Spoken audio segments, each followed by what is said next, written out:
কেবিনে বসে বসে কাজ করতেছে মেঘ। এই সময় পিছন থেকে একটা মেয়েলি কণ্ঠ ভেসে আসলো। পিছনে ফিরতে দেখে তার বিদেশি ম্যাডাম কটকট করে তাকিয়ে আছে মেঘের দিকে। এদিকে মেঘ তো মনে মনে দোয়া দরুদ পড়তে শুরু করেছে, কারণ সে জানে এই বিদেশি ম্যাডাম যে কারোর কেবিনের সামনে গিয়ে দাঁড়ালেই তার কপাল পড়বে। এসব ভাবতে না ভাবতেই ঠাস ঠাস করে 3টা চর পড়ে গেল মেঘের গালে। মেঘ তার গালে হাত দিয়ে দাঁড়িয়ে আছে। পুরো অফিস নিস্তব্ধ, সবাই তাকিয়ে আছে মেঘের দিকে। মেঘ কি বলে সেই আশায়। বেশ কিছুক্ষণ পর মেঘ বলতে লাগলো, ম্যাডাম, আমার অপরাধটা কি? আপনি আমার গালে সকাল সকাল চড় মারলেন কেন? আমি আপনার কোন পাকা ধানে মই দিয়েছিলাম? What rubbish! আমার মুখে মুখে কথা বলা, আজকে তোকে চাকরি থেকে বের করে দিব। একটা কাজ দিলে ঠিকমতো করতে পারিস না। ম্যাম, তাই বলে সকাল সকাল আমার গালে চড় মেরে এই কথাটা বলতে হবে নাকি আপনার? এখন যদি আমি আপনার কিছু একটা করে ফেলি, তখন কি করবেন আপনি? মায়া তোতলাতে বলতে লাগলো। মানে আপনি কি করবেন? মেঘ একটানে তার ম্যাডামের হাত দুটো বুকের সাথে চেপে ধরে মায়ের ঠোঁটের সাথে লিপ কিস করতে থাকলো। এটা দেখে তো পুরো অফিস থ। মেঘ এসব কি করতেছে কেউ কিছু বুঝতে পারছে না। পাশের কেবিন থেকে এক আপু বলতে লাগলো, বেশ ভালোই হয়েছে, মেঘ ভাইয়া এবার উচিত একটা কাজ করেছে। এই রাগী বিদেশি ম্যাডামকে মেঘ ভাইয়াই ঠিক করতে পারবে। প্রায় 12 মিনিট লিপ কিস করার পর মেঘ মায়াকে ছেড়ে দিয়ে বসে পড়ল চেয়ারে। এদিকে মায়া তো রাগে সাপের মতো ফুসফুস করতেছে। এমন সময় আবারও মেঘের গালে চর পড়ে গেল 3টা। চর দিয়ে মায়া আর ওইখানে থাকলো না, সোজা চলে গেল তার কেবিনে। ঠাস করে দরজাটা লাগিয়ে দিয়ে বিড়বিড় করতেছে আর বলতেছে, সামান্য একটা কর্মচারী, সেই কিনা আমার ঠোঁটের সাথে ঠোঁট লাগিয়ে লিপকিস করেছে। থু, আজকে তো এই ছেলেকে অফিস থেকে বের করেই ছাড়বো। এই বলেই মায়া ডাকতে লাগলো পিয়নকে। রহিম চাচা, রহিম চাচা, এক্ষুনি আমার কেবিনে আসেন। রহিম চাচা বাইর থেকে দৌড়ে কেবিনের ভিতর চলে আসলো। মায়াকে সবাই ভয় পায় ঠিক, রহিম চাচাও ভয় পায়। রহিম চাচা তুতলাতে তুতলাতে বলতে লাগলো, ম্যাডাম, কি হয়েছে বলেন আমাকে, আমি এক্ষুনি এনে দিতেছি। কিছু আনার দরকার নেই, আপনি মিস্টার মেঘকে বলেন যে আমার কেবিনে আসার জন্য। 5 মিনিট সময় দিলাম, 5 মিনিটের মধ্যে যাতে আমার কেবিনে থাকে উনি। ঠিক আছে, আমি এক্ষুনি যাইতেছি ম্যাডাম। রহিম চাচা দৌড়ে চলে গেল মেঘের কাছে। এদিকে মেঘ তো মিটিমিটি করে হাসতেছে আর বলতেছে, অবশেষে আমি কিনা অফিসের ম্যাডামকে লিপ কিস করলাম। আল্লাহ ভালো জানে আজকে আমার কপালে কি আছে। এসব ভাবতেছে মেঘ। এমন সময় রহিম চাচা এসে মেঘকে উদ্দেশ্য করে বলতে লাগলো, মেঘ, তুমি কি এমন করেছো যে ম্যাডাম এত রেগে আছে? তাড়াতাড়ি যাও ওনার কেবিনে, 5 মিনিট সময় দিয়েছে, না গেলে পরে অফিসে আগুন ধরে যাবে। তুমি তো জানো বিদেশি ম্যাডাম কেমন। চাচা, আপনি যান, আমি এখনই যাইতেছি ম্যাডামের কেবিনে। এই বলে মেঘ ফাইলগুলো নিয়ে চলে গেল মায়ার কেবিনে। দরজার বাহিরে দাঁড়িয়ে মেঘ বলতে লাগলো, may I come in ma'am? Yes, come in. মেঘ কেবিনের ভিতরে ঢুকতেই মায়া তার কেবিন থেকে একটা কলম নিয়ে মেঘের দিকে ছুঁড়ে মারল। মেঘ সাথে সাথেই কলমটা ধরে ফেলল আর মুচকি হাসলো। Idiot, rubbish! এই নেন কাগজ, আপনাকে এই অফিস থেকে বের করে দেওয়া হলো। আপনি আর এই অফিসে চাকরি করতে পারবেন না। আপনার বেতন আর কাগজ। কি হলো, পাগলের মতো হাসতেছেন কেন? আপনি হয়তো এই অফিসে জয়েন করেছেন মাত্র 3 দিন হয়েছে। নিয়ম শৃঙ্খলা আপনি কিছুই জানেন না। আপনার চেয়ারের পাশে দেখেন বড় বড় করে নিয়ম কানুন লেখা আছে, একবার পড়ে আমাকে শোনান তো। মায়া একটু জোর জোরে পড়তে লাগলো। পড়া শেষ হতেই চিৎকার করে মেঘকে বলতেছে, রাবিশ জাস্ট! এই শৃঙ্খলার জন্য তোকে এই অফিস থেকে বের করতে পারলাম না, তবে উচিত শিক্ষা তো দিতে পারবো একটা। এই বলে মায়া মেঘের একটা হাত ধরে টেবিলের উপর রেখে কলম নিয়ে দিল সজোরে কুতো, কিন্তু কলমের পিন গিয়ে লাগলো মায়ের হাতে। বিদেশি মেয়েদের বুদ্ধি হাঁটুর নিচে থাকে আজকে বুঝলাম। তাড়াতাড়ি ডাক্তারের কাছে যান, না হলে ব্লাড বের হবে আরও বেশি। আর ফাইলগুলো রেখে গেলাম, আজকে কাজ শেষ আমার। এই বলে মেঘ চলে গেল। এইদিকে মায়া চিৎকার করতে করতে তার কেবিন থেকে বের হয়ে গেল নিচে। মায়াকে এইভাবে চিৎকার করতে করতে বের হয়ে যেতে দেখে পাশের কেবিন থেকে মেঘের কলিগ সজল ভাই বলতে লাগলো, ভাই ফাটিয়ে দিয়েছো তুমি, বিদেশি ম্যাডামের জন্য তুমি পারফেক্ট। তা কেবিনের ভেতরে কি হয়েছে একটু বলবে? তাহলে শুনেন কি হয়েছে। মেঘ সবাইকে সবকিছু বলতে লাগলো। বেশ কিছুক্ষণ বলার পর সব কলিগরা হাসাহাসি করতে লাগলো।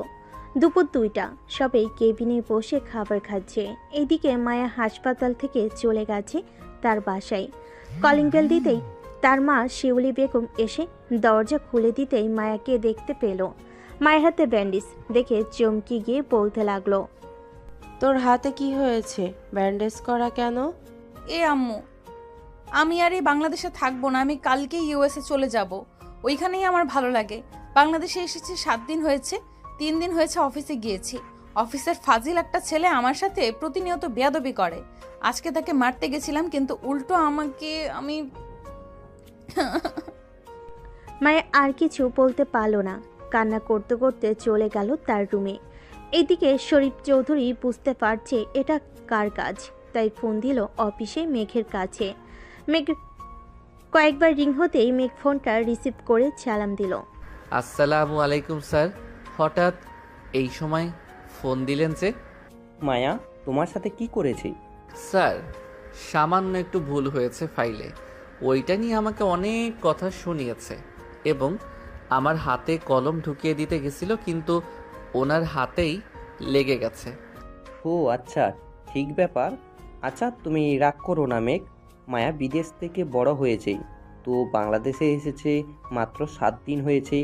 কার সাথে কেমনভাবে চলতে হবে এটা সে বুঝতে পারছে না। তুমি একটু মানিয়ে নিও। ঠিক আছে স্যার, রাখলাম তাহলে এখন।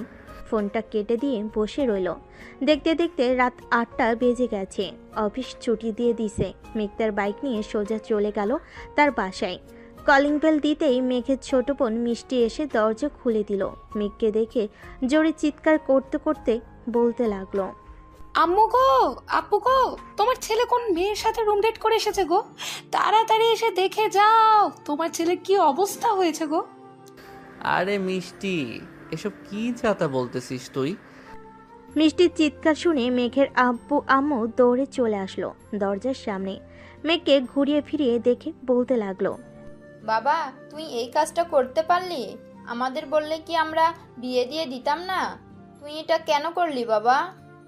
আরে আম্মু, কি হয়েছে বলবা তো? আর এই মিষ্টি, তুই কি শুরু করলি? প্রত্যেকটা দিন একটা না একটা বাহানা না করে আম্মু আব্বুর কাছে আমাকে বকানা শুনিয়ে শান্তি পাস না? যেটা সত্যি আমি তো সেটাই বলেছি ভাইয়া। তুমি কোন মেয়ের সাথে খষ্টি নষ্টি করেছো?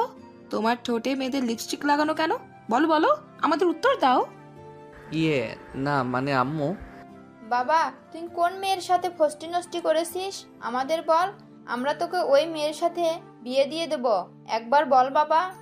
আরে আম্মু সরো তো, ফ্রেশ হয়ে আসি আগে, এরপর বলতেছি কি হয়েছে আমার সাথে। এই বলে মেঘ সবাইকে ধাক্কা দিয়ে সরিয়ে দিয়ে চলে গেল তার রুমে। ফ্রেশ হয়ে চলে আসলো নিচে। খাবার টেবিলে বসতে বসতে বলতে লাগলো, তাহলে শোনো কি হয়েছে আমার সাথে। এরপর মেঘ সবকিছু বলল তার পরিবারকে। সবকিছু শোনার পর তো সবাই পুরাই থ হয়ে আছে। এদিকে মিষ্টি মিটমিট করে হাসতে হাসতে বলতে লাগলো, ভাইয়া, তোমার বিদেশি ম্যাডাম বেশি সুন্দরী নাকি? সুন্দরী হলে আমার কোনো সমস্যা নেই, ভাবি তো ডাকাই যায়। কি বলো আম্মু? সেটা তো সমস্যা নেই, তবে মেয়েটাকে একবার দেখতে পারলে ভালো হতো। মেঘ তুই এক কাজ করিস, মেয়েটাকে নিয়ে আমাদের বাসায় চলে আসিস একদিন, দেখবো। আম্মু ধরে নাও, এটাই তোমাদের বৌমা হবে। এখন খাবার দাও, খুব ক্ষুধা লাগছে আমার। রেহেনা বেগম খাবার দিয়ে দিল মেঘকে। মেঘ খাওয়া দাওয়া করে চলে গেল তার রুমে। বিছানায় বসে ফেসবুক স্ক্রলিং করতেছে। এমন সময় মায়ের আইডি তা সামনে পেল। আইডির নাম মায়া চৌধুরী, হাতে একটা বিড়াল নিয়ে দাঁড়িয়ে আছে, প্রোফাইল পিক দেওয়া। মেঘ কি যেন মনে করে তার আইডিতে ঢুকলো। কিছুক্ষণ দেখার পর ফেসবুক থেকে বের হয়ে ফোনটা চার্জে লাগিয়ে ঘুমিয়ে গেল। এদিকে মায়া ফোনে কথা বলতেছে তার বান্ধবীদের সাথে। কিরে মায়া, কি অবস্থা তোর? মুখ এমন শুকনো মরিচ হয়ে আছে কেন? মনে হয় আজকে তেল দিয়ে মরিচটা গরম করিস নাই। কিয়া, ফাজলামি করবি না। আমি আছি টেনশনে। আব্বুর অফিসের একটা দুষ্টু ছেলে আছে, আজকে সে আমাকে। আজকে সে তোকে পরে কি বললো, কি হয়েছে? কিছু না, ঘুমা এখন। আমিও ঘুমাই, কালকে অফিসে যাইতে হবে। এই বলে মায়া ঘুমিয়ে গেল।